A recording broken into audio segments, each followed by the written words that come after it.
Bonjour, nous sommes aux Journées européennes de la Société française de cardiologie sur Cardio Online. Je suis le docteur Ghanem, président du groupe GERS de la Société française de cardiologie et président de l'association francophone de cardiologie préventive. Je reçois aujourd'hui le docteur Pascal Guillot pour parler de la reprise de l'activité sportive après un accident coronarien aigu. Bonjour Pascal. Bonjour. Alors si maintenant on a un jeune patient d'une 50aine d'années qui est victime d'un infarctus du myocarde et qui faisait des tennis en amateur et qui fait des compétitions en amateur et qui demande, après son accident coronarien, à faire de nouveau du tennis.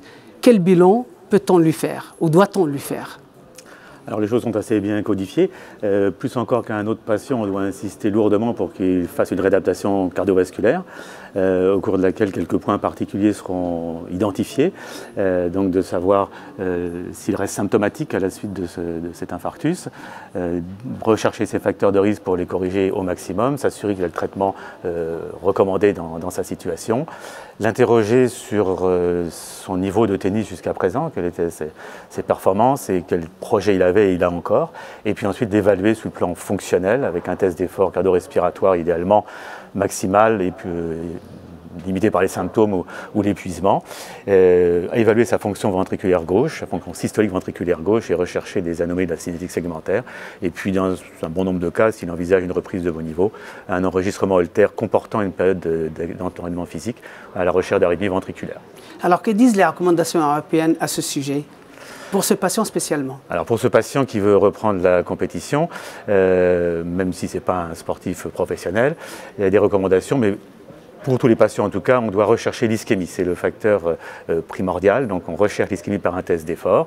S'il n'y a pas d'ischémie, que le patient est asymptomatique, il a une bonne fonction ventriculaire gauche, pas d'arythmie, eh bien il peut reprendre l'activité sportive rapidement, dans les semaines qui suivent son accident coronarien.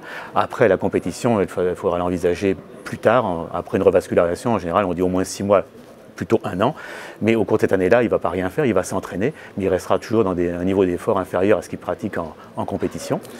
Et s'il y a de l'ischémie, eh bien, il faudra chercher à le revasculariser au maximum. Si on y arrive et qu'il a les mêmes caractéristiques de ventricule et d'absence d'arythmie, on sauvera dans le cas précédent. Si par contre il garde une ischémie ou des symptômes ou des arythmies ventriculaires à l'effort, là la compétition lui sera interdite et sa pratique de tennis sportif sera limitée au tennis de loisir et éventuellement en double suivant sa capacité fonctionnelle.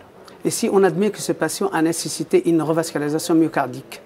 Eh bien là, il pourra reprendre son activité aussi précocement, mais l'intensité sera modérée et pour la compétition ou l'activité de haut niveau avec esprit de compétition, il faudra attendre que l'année soit écoulée.